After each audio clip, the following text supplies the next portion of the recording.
Hello everybody, this is Ratan Kumar Barman. রয়েছি আজকে চতুর্থ দিনে স্পোকেন ইংলিশের বেসিক নিয়ম নিয়ে। সো ডে 4-এ অর্থাৎ 4 ডে, আজকে আমরা হচ্ছে 4 নম্বর দিনে যেটা শিখবো সেটা হচ্ছে প্রেজেন্ট টেন্স থেকে যতগুলো বাংলা থেকে ইংরেজি, ইংরেজি থেকে বাংলা করা যায়, যে নিয়মগুলো রয়েছে সেই নিয়মগুলোর উপর ভিত্তি করে আজকের এই ক্লাস। তো সাথে থাকুন। প্রথমে আমরা হচ্ছে সিম্পল প্রেজেন্ট টেন্স সম্পর্কে একটু ধারণা নেব। সিম্পল প্রেজেন্ট টেন্সের স্ট্রাকচার হবে সাবজেক্ট প্লাস ভি1 প্লাস হচ্ছে অবজেক্ট, অর্থাৎ এখানে সাবজেক্ট প্লাস ভার্বের বেস ফর্ম প্লাস অবজেক্ট থাকবে এবং এখানে কোনো অক্সিলারি ভার্ব আমরা পাবো না। মূলত ডু অথবা ডাজকে অক্সিলারি ভার্ব হিসেবে ধরে নেব। এখানে একটা শর্ত হচ্ছে subject third person singular number হলে ভার্বের সাথে এস বা ইএস যোগ হয়। সো এটা মনে রাখতে হবে। এখন আমরা একটা ভার্ব ভার্ব সম্পর্কে অর্থাৎ ভার্বের অর্থ সহকারে জানবো। যেমন ডু মানে হচ্ছে করা, করি, করো বা করু। এগুলো আমরা বিভিন্ন ভাবে বিভিন্ন সময় বিভিন্ন অর্থ প্রকাশ করে থাকবে। কিভাবে সেটা দেখে নেই। যেমন আই ডু, ডু মানে যেহেতু করা, আমরা জানি যে ডু মানে করা, বাট আমরা যখন বলবো আই ডু মানে আমি করা, এখন আমি করা কিন্তু নয়, ঠিক আছে? অর্থাৎ এটা হবে আমি করি, ঠিক আছে? আমি করি, আমি করা নয়, আমি করি হবে। আই গো, গো মানে যাওয়া, তো আই গো মানে আমি যাওয়া নয়, আমি যাই হবে। কেন হবে? এর কারণ হচ্ছে ফার্স্ট পারসন, অর্থাৎ I, me, my. I, me, my এগুলোর সাথে যখন আমরা মেইন ভার্ব ব্যবহার করব তখন অর্থ আসবে রি, রস্যই, ঠিক আছে? যেমন আই ডু আমি করি, আই গো আমি যাই। আবার উই এর ক্ষেত্রে যেমন উই টু ফার্স্ট পারসন তবে প্লুরাল নাম্বার, সেই ক্ষেত্রে আমরা উই ডু মানে আমরা করা নয়, হবে আমরা করি। ওকে, এবার বলছে আই রিড মানে আমি পড়ি, আই প্লে মানে আমি খেলি। সিম্পল প্রেজেন্ট টেন্সের আরো একটা স্ট্রাকচার হচ্ছে, অর্থাৎ সেকেন্ড পারসনের ক্ষেত্রে আমরা যেটা পাবো সেটা হচ্ছে অ বা ও আসবে। যেমন আমরা ডু মানে হচ্ছে করা পাইলাম, রিড মানে পড়া, প্লে মানে খেলা করা, গো মানে যাওয়া। এখন এই ভার্বগুলো দিয়ে যদি আমরা বাক্য তৈরি করি, যেমন আমরা যদি বলি ইউ ডু, ডু মানে করা, তাহলে তুমি করা, আসলে তুমি করা হবে না, এখানে তুমি করো হবে, অর্থাৎ অ আসবে। তুমি করো, অ যখন বলবে তখন সেকেন্ড পারসনের ব্যবহার হবে। ওকে, ইউ রিড তুমি পড়ো, রিড মানে পড়া, ইউ রিড মানে তুমি পড়া নয়, তুমি পড়ো। তেমনি ইউ প্লে তুমি খেলো, ইউ গো তুমি যাও।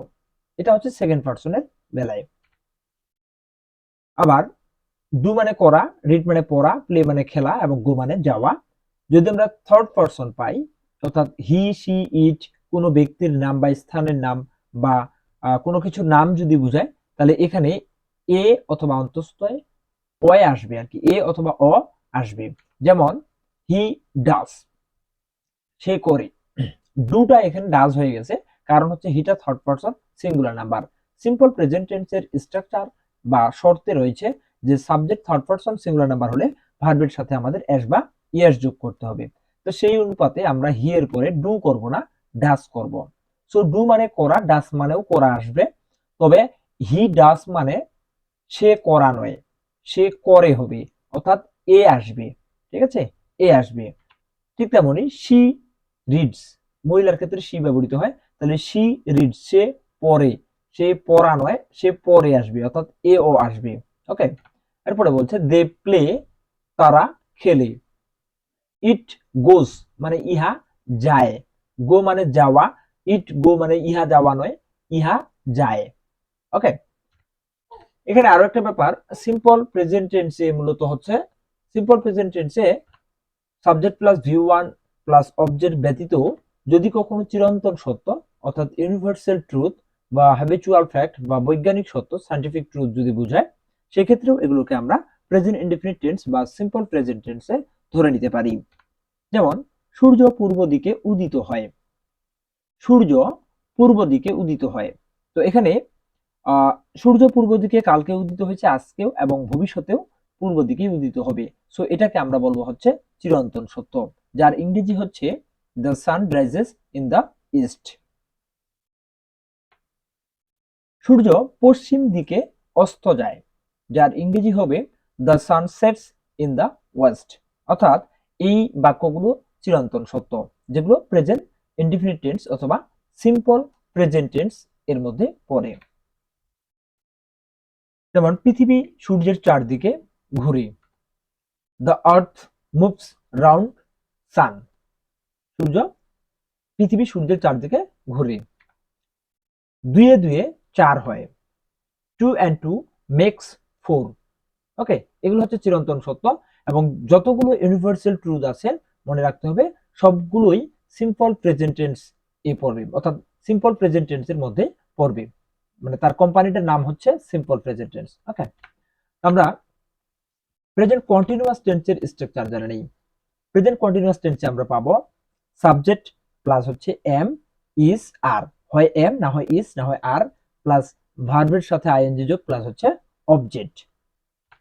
বাংলা আসবে সি সো সেন। প্রথমে আমরা এম ইজ আর এর ব্যবহারটা, অর্থাৎ এম ইজ আর কে আমরা কোথায় কোথায় ব্যবহার করব সেটা সম্পর্কে একটু ধারণা নেই। যেমন ফার্স্ট পারসন সিঙ্গুলার নাম্বার এর ক্ষেত্রে আমরা এম বসাবো, যেমন হচ্ছে I am. Number third person singular নাম্বারের ক্ষেত্রে আমরা ইজ কে ব্যবহার করব, যেমন হচ্ছে হি সি ইট বা কোনো নাম যদি থাকে এরপরে আমরা ইজ কে ব্যবহার করব। অন্য সব নাম্বার বা পার্সনের ক্ষেত্রে আমরা আর কে ব্যবহার করব, যেমন উই ইউ এবং দে এগুলোর পরে আমরা আর কে ব্যবহার করব। এই হচ্ছে আমাদের এম ইজ আর এর সঠিক ব্যবহার। অর্থাৎ এই যে ডিসপ্লেতে যেটা শো করা আছে এটা যদি আমরা ফুলফিল মুখস্থ করে নিই তবে আমরা স্পোকেন ইংলিশের ক্ষেত্রে মূলত এই নাম্বারের মানে কোন নাম্বার পার্সনের পরে কোন অক্সিলারি ভার্বটা অর্থাৎ এম ইজ আর এর কোন ভার্বটা ব্যবহার করব সেটা একদম ক্লিয়ার হওয়া যাবে। ওকে, সো এগুলো মুখস্থ করে নিতে হবে। এখন ভার্বের সাথে আইএনজি যোগ ফার্স্ট পারসনের ক্ষেত্রে অর্থাৎ আই এবং উই এরপরে মূলত হচ্ছে এম ইজ আর প্লাস ভার্বের সাথে আইএনজি যখন থাকবে তখন বাংলা অর্থ আসবে সি। অর্থাৎ আমরা যখন সি অর্থাৎ বাংলা থেকে ইংরেজি বা ইংরেজি থেকে যখন বাংলা করতে যাব তখন এখানে সি অর্থটা আসবে। যেমন হচ্ছে আমরা কয়েকটি ভার্বের সাথে পরিচিত হই। ওয়াচ মানে দেখা, ওয়াচ মানে ঘড়িও হয়, তবে এখানে দেখা অর্থে আমি ব্যবহার করছি। ওয়াচ মানে দেখা, রান মানে দৌড়ানো। এখন আই এম ওয়াচিং, ঠিক আছে, ওয়াচ মানে দেখা, বাট যদি বলা হয় তো আই ওয়াচ মানে আমি দেখি আসতো, বাট এখানে এম এর কাজ কি আর আইএনজি এর কাজ কি? এম এর কাজ এবং আইএনজি এর কাজ হচ্ছে সি নিয়ে আসা, অর্থাৎ এই যে সি নিয়ে মানে আসতে হবে এই জন্য আমাদের অর্থাৎ প্রেজেন্ট কন্টিনিউয়াস টেন্সের এম ইজ আর কে নিতে হবে, অক্সিলারি ভার্ব এবং ভার্বের সাথে আইএনজি যোগ ব্যবহার করতে হবে সি কথাটা নিয়ে আসার জন্য। সো এখানে হলো আই এম ওয়াচিং, যার বাংলা অর্থ হবে আমি দেখছি। উই আর ওয়াচিং, অর্থাৎ আমরা এখানে উই এর পরে আর এর ব্যবহার হয়েছে কারণ উইটা হচ্ছে ফার্স্ট পারসন প্লুরাল নাম্বার, আর ব্যবহৃত হয়েছে এবং হচ্ছে ওয়াচ এর সাথে আইএনজি যোগ করা হয়েছে, যার বাংলা অর্থ আসবে আমরা দেখছি। ওকে, ভার্বের সাথে আইএনজি যোগ প্লাস সেকেন্ড পারসন ইউ যদি থাকে এবং ইউ এর সাথে আমরা সবসময় আর এর ব্যবহার করব এবং এরপরে মূল ভার্বের সাথে আইএনজি যোগ পাইলে আমরা বাংলা অর্থ আসবে স, সিস বা সেন। যেমন আমরা ওয়াচ মানে দেখা পাইলাম, রান মানে দৌড়ানো পাইলাম, বাক্য তৈরি করি। যেমন হচ্ছে you are watching, you are watching, এখানে এই যে ছ সি সিস বা সেন নিয়ে আসার জন্য মূলত আমাদের অক্সিলারি ভার্ব এম ইজ আর এবং মূল ভার্বের সাথে আইএনজি যোগ করতে হবে। যেমন বাংলা অর্থ হচ্ছে তুমি দেখছো, ইউ আর ওয়াচিং তুমি দেখছো বা তুই দেখছিস। ওকে, ইউ আর ওয়াচিং, এক্ষেত্রে আবার আপনি দেখছেন, ওই একই ইংরেজি আসবে আপনি দেখছেন অর্থে। You are running, you are running, তুমি দৌড়াচ্ছ, এখানে তুমি দৌড়াচ্ছ অর্থাৎ কথা হচ্ছে যে ছ সিস সেন এগুলো বোঝার জন্য মূলত হচ্ছে আমরা অক্সিলারি ভার্ব প্লাস হচ্ছে আইএনজি ব্যবহার করব এবং সেকেন্ড পারসনের ক্ষেত্রে ছ সিস এবং সেন অর্থ আসবে। ওকে, ভি ওয়ান প্লাস আইএনজি যোগ অর্থাৎ ভার্বের সাথে আইএনজি যোগ করে যখন থার্ড পারসন আসবে অর্থাৎ থার্ড পারসন হি সি ইট বা কোনো ব্যক্তি বস্তু বা স্থানের নামের পরে যদি ইস বা আর পাই তারপরে যদি মূল ভার্বের সাথে আইএনজি যোগ পাই তাহলে এখানে অর্থ আসবে সে বাংলা অর্থ আসবে সে। যেমন হি ইজ ওয়াচিং, তার মানে সে দেখছে, সে দেখছে, এই সে কথাটা নিয়ে আসার জন্য কিন্তু এখানে ইজ এবং ভার্বের সাথে আইএনজি যোগ করা হয়েছে। ওকে, যেমন বলছে দে আর রানিং, তারা দৌড়াচ্ছে, তারা দৌড়াচ্ছে হবে, মূলত টাইপিং মিস্টেক, এখানে তারা দৌড়াচ্ছে হবে। Present perfect tense, present perfect টেন্সের ক্ষেত্রে আমরা স্ট্রাকচারটি পাবো এরকম: সাবজেক্ট প্লাস হ্যাভ অথবা হ্যাজ প্লাস হচ্ছে ভি3, অর্থাৎ ভার্বের পাস্ট পার্টিসিপল ফর্ম প্লাস হচ্ছে অবজেক্ট। এখন বাংলা অর্থ আসবে এসি, এসো, এসি। এখানে আমরা হ্যাভ এর ব্যবহারগুলো একটু জেনে নিব। থার্ড পারসন সিঙ্গুলার নাম্বারের ক্ষেত্রে, যেমন হি, সি, ইট বা কোনো নামের ক্ষেত্রে আমরা হ্যাজ ব্যবহার করব। আর অন্য সব নাম্বার বা পার্সনের ক্ষেত্রে আমরা, যেমন আই, উই, ইউ, দের ক্ষেত্রে আমরা হ্যাভ কে ব্যবহার করব।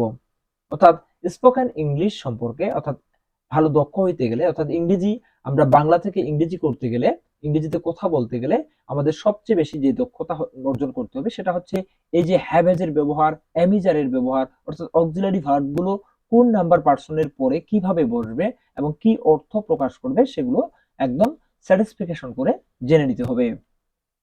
সো দেখি পরে কি বলছে। ভার্ব প্লাস ভি3, ফার্স্ট পার্সনের ক্ষেত্রে first person I, me, my plus যদি হ্যাভ প্লাস ভি3 থাকে তাহলে এসি অর্থ প্রকাশ করবে। যেমন এখানে ভার্ব পাবো ইটেন, ভি3, অর্থাৎ পাস্ট পার্টিসিপল ফর্ম, ইট এর ইটেন, প্লে এর প্লেট এবং গো এর গন, রিড রেড। এখন এখানে বলা হলো আই হ্যাভ ইটেন, ইটেন, ঠিক আছে। এই ইটেন মূলত হ্যাভ এর অর্থ এখানে আসবে না। হ্যাভটা এখানে এই কারণে বলা হবে যে হ্যাভটা যে প্রেজেন্ট পারফেক্ট টেন্স, মানে প্রেজেন্ট পারফেক্ট টেন্স নামক একটা কোম্পানির যে সেন্টেন্স সেটা প্রকাশ করার জন্য মূলত এই হ্যাভটার এখানে ব্যবহার করতে হবে, যার বাংলা অর্থ আসলো আমি খেয়েছি, এছি আসছে, আই হ্যাভ ইটেন, আমি খেয়েছি। ওকে, উই হ্যাভ রিড, যার বাংলা অর্থ হচ্ছে আমরা পড়েছি, এসি আসছে। সেকেন্ড পার্সনের ক্ষেত্রে যেমন ইউ প্লাস হ্যাভ প্লাস ভি3 থাকলে এসো অর্থ আসবে। যেমন বলছে ইউ হ্যাভ ইটেন, তুমি খেয়েছো, ইউ হ্যাভ ইটেন, তুমি খেয়েছো। এই বাক্যটাকে আমরা বাড়াতে পারি, অর্থাৎ আরো এক্সটেনশন দিয়ে আমরা বাড়িয়ে নিতে পারি। যেমন ইউ হ্যাভ ইটেন রাইস, তুমি ভাত খেয়েছো, তুমি ভাত খেয়েছো, বা অন্য কিছু খাওয়ার কথাও আমরা এখানে যোগ করতে পারি। পরবর্তী ক্লাসে বা আমরা পরবর্তী যে ক্লাসগুলো আসবে সেই ক্লাসগুলোতে আমরা বাংলা থেকে ইংরেজি করার আরো অর্থাৎ ট্রান্সলেশন আমরা শিখবো, সেগুলোতে আমরা এগুলো ব্যাখ্যা করব। সো পরবর্তীতে বলা হলো you have played, you have played মানে তুমি খেলেছো, তুমি খেলেছো, এসো আসবে। ওকে, থার্ড পার্সনের ক্ষেত্রে, অর্থাৎ থার্ড পার্সন হি, সি, ইট বা কোনো নামের ক্ষেত্রে এবং কোনো নামের পরে যদি হ্যাভ প্লাস ভি3 পাই তাহলে বাংলা অর্থ আসবে এসে, বাংলা অর্থ আসবে এসে। যেমন হি হ্যাজ ইটেন মানে সে খেয়েছে, সে খেয়েছে। হি হ্যাজ গন মানে হচ্ছে সে গিয়েছে। রাম হ্যাজ রিড, এখানে আসবে রাম পড়েছে, মূলত রাম হ্যাজ রেড, রাম পড়েছে। এবারে আমরা প্রেজেন্ট পারফেক্ট কন্টিনিউয়াস টেন্সের আলোচনা করব। প্রেজেন্ট পারফেক্ট কন্টিনিউয়াস টেন্সের মূলত হচ্ছে প্রথমত আমরা স্ট্রাকচারটা জেনে নেই, যেটা হচ্ছে সাবজেক্ট প্লাস হ্যাভ বিন অথবা হ্যাজ বিন প্লাস ভার্বের সাথে আইএনজি যোগ প্লাস ফর এবং সিন্স প্লাস অবজেক্ট থাকবে। তবে প্রেজেন্ট পারফেক্ট কন্টিনিউয়াস টেন্সটি প্রেজেন্ট কন্টিনিউয়াস টেন্সের মতোই, অর্থাৎ দেখতে একই, সিমিলার। তো এখানে একটু ভিন্ন, সেটা হচ্ছে সময় উল্লেখ করা থাকবে। বাংলা অর্থ আসবে সময়, আগে সময় উল্লেখ করা থাকবে, তারপরে সি, স, সে অথবা সেন আসবে। তো প্রথমে আমরা হ্যাভ বিন, হ্যাজ বিন এর ব্যবহারটা জেনে নেই। থার্ড পারসন সিঙ্গুলার নাম্বারের ক্ষেত্রে আমরা হ্যাজ বিন এর ব্যবহার করব। যেমন হি, সি, ইট বা কোনো নামের পরে আমরা হ্যাজ বিন ব্যবহার করব। অন্য সব নাম্বার বা পার্সনের ক্ষেত্রে আমরা হ্যাভ বিন ব্যবহার করব। যেমন হচ্ছে I have been, we have been, you have been অথবা দে হ্যাভ বিন, অর্থাৎ আই, উই, ইউ বা দে এগুলোর পরে আমরা হ্যাভ বিন এর ব্যবহার করব। মূল ভার্বের সাথে আইএনজি যোগ প্লাস ফর অথবা সিন্স যুক্ত ফার্স্ট পারসন অর্থাৎ আই উই এর পরে যদি হ্যাভ বিন প্লাস মূল ভার্বের সাথে আইএনজি যোগ পাই প্লাস সময়, এখানে মূলত সময় প্লাস সি অর্থ আসবে। টোটাল কথা সি অর্থ আসবে, বাংলা অর্থ আসবে সি। যেমন হচ্ছে আমি 2 ঘন্টা ধরে তোমার জন্য অপেক্ষা করছি, ভার্বের সাথে ছি কথাটা আসছে। ঠিক আছে, এখানে আলাদাভাবে যেটা বোঝানো হয়েছে যে 2 ঘন্টা, মূলত আমরা যদি 2 ঘন্টাকে বাদ দেই, আমরা যদি এভাবে বলি যে আমি তোমার জন্য অপেক্ষা করছি, তখন কিন্তু এটা প্রেজেন্ট কন্টিনিউয়াস টেন্স হয়ে যাবে। বাট যখন এখানে বলছেন 2 ঘন্টা ধরে, তখন এটা প্রেজেন্ট পারফেক্ট কন্টিনিউয়াস টেন্সে চলে আসবে, যার ইংরেজি হচ্ছে I have been waiting for you, তোমার জন্য, ফর 2 আওয়ার্স। অর্থাৎ ফর এবং সিন্সের ব্যবহার করতে হবে। এখানে আমি ফর এবং সিন্সের ব্যবহারটি আরো একটু ক্লিয়ার করে দিই। যদি সংখ্যায় প্রকাশ করা হয় 1 2 3 4 5 6 7 8 9 10 বা যে কোনো সংখ্যা প্রকাশ করলে আমরা ফরের ব্যবহার করব। অর্থাৎ 2 ঘন্টা 3 ঘন্টা 2 দিন 4 দিন 5 দিন এরকম যদি বুঝাই, তাহলে আমরা ফরের ব্যবহার করব। আর যদি কোনো মুহূর্তের কথা বলে, যেমন হচ্ছে সকাল, বিকাল বা দুপুর এরকম যদি বুঝায়, তাহলে আমরা এখানে সিন্সের ব্যবহার করব। এখানে বলা হচ্ছে আমরা 2000 সাল থেকে ঢাকায় বাস করছি। সময়, এখানে সময় হচ্ছে 2000 সাল থেকে, প্লাস হচ্ছে ভার্বের সাথে অর্থাৎ ক্রিয়ার সাথে, এই যে বাংলা ক্রিয়ার সাথে ছি কথাটা আসছে, যার ইংরেজি হবে we have been living in Dhaka since 2000। অর্থাৎ এখানে 2000 একটা সংখ্যা থাকা সত্ত্বেও কিন্তু এখানে সিন্স আসবে। অর্থাৎ যখন 2000 সালের কথা বলছে, নির্দিষ্ট একটা মানে এটা মুহূর্ত ওই বুঝাবে, সেই ক্ষেত্রে আমরা এখানে সিন্স ব্যবহার করব। ইউ প্লাস হ্যাভ বিন অর্থাৎ সেকেন্ড পারসনের পরে যদি হ্যাভ বিন মূল ভার্বের সাথে আইএনজি যোগ থাকে, তাহলে সময় প্লাস স সিস ছ্যান অর্থ আসবে। যেমন হচ্ছে তুই 2 ঘন্টা ধরে বা তুমি 2 ঘন্টা ধরে বই পড়িতেছ বা হ্যাঁ পড়িতেছ। তাহলে এখানে তুমি বই পড়িতেছ যদি বলি আমি, তাহলে সেটা প্রেজেন্ট কন্টিনিউয়াস টেন্সে চলে যাবে। কিন্তু যখন বলা হলো তুমি 2 ঘন্টা ধরে বই পড়িতেছ, তখন কিন্তু আসবে you have been reading book for 2 hours. For 2 hours, এই যে দুই আছে যার জন্য এখানে ফর আসবে। ওকে, এবং সামনে হ্যাভ বিন প্লাস মূল ভার্বের সাথে আইএনজি। যেমন আপনি 2000 সাল থেকে ঢাকায় বাস করিতেছেন, ছেন আসছে, সেই ক্ষেত্রে আমরা বলবো হচ্ছে we have been living in Dhaka since 2000। Okay, third পারসনের ক্ষেত্রে, যেমন third person he she it কোন নাম যদি হয় এবং তার সাথে যদি হ্যাভ বিন অথবা হ্যাজ বিন থাকে আর কি, তাহলে এরপরে আবার মূল ভার্বের সাথে আইএনজি যোগ থাকে, তাহলে সময় প্লাস সে কথাটা আসবে, সে অর্থ আসবে। যেমন বলছে সে 2 ঘন্টা ধরে কাজ করছে, সে 2 ঘন্টা ধরে কাজ করছে, সে কথা আসছে এবং 2 ঘন্টা এখানে একটা সময় উল্লেখ করা হয়েছে, তাহলে তার ইংরেজি হবে he has been writing working sorry he has been working for 2 hours. সে 2 ঘন্টা ধরে কাজ করছে। আমি 3:30 থেকে অপেক্ষা করছি, যার ইংরেজি আসবে I have been waiting since 3:30। যখন 3:30, 3টা, 4টা, 5টা এরকম সংখ্যাকে বুঝাবে, অর্থাৎ এটা সংখ্যা বোঝা সত্ত্বেও যখন একটা সময়কে নির্দেশ করবে এবং একটা সময় নির্দিষ্ট করে বলা হয়েছে, তখন এই ক্ষেত্রেও কিন্তু আমরা সিন্সের ব্যবহার করব। এই হচ্ছে আমাদের আজকের ক্লাস, মূলত হচ্ছে প্রেজেন্ট টেন্সের উপর যে ক্লাসটি হলো, এবং আমরা কিভাবে প্রেজেন্ট টেন্সের ফর্মুলার উপর ভিত্তি করে বাংলা থেকে ইংরেজি বা ইংরেজি থেকে বাংলা সহজে করতে পারি, তার ধারাবাহিকতা। সো পরবর্তী ক্লাসে থাকবে হচ্ছে পাস্ট টেন্স অথবা ফিউচার টেন্স, পাস্ট এবং ফিউচার দুটো একসাথে থাকবে আমাদের পঞ্চম দিনে। সো সাথে থাকুন এবং পরবর্তী ক্লাসগুলো দেখতে থাকুন। আমাদের মিশন হচ্ছে মাত্র 15 দিনের মধ্যে স্পোকেন ইংলিশ অর্থাৎ ইংরেজিতে কথা বলা। সো সাথে থাকুন, ক্লাসগুলো দেখতে থাকুন। ভালো লাগলে লাইক কমেন্ট শেয়ারের মাধ্যমে আমাকে একটু উৎসাহিত করবেন। সো ভালো থাকবেন, ভালো রাখবেন। Good bye.